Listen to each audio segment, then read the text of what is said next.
So this is near Ringwood in Hampshire, in the New Forest.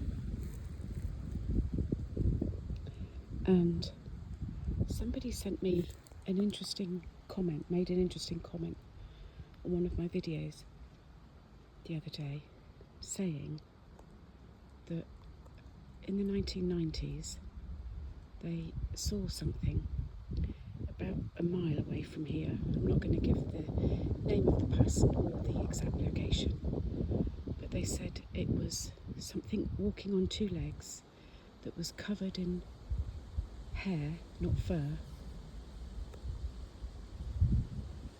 and 8 foot tall.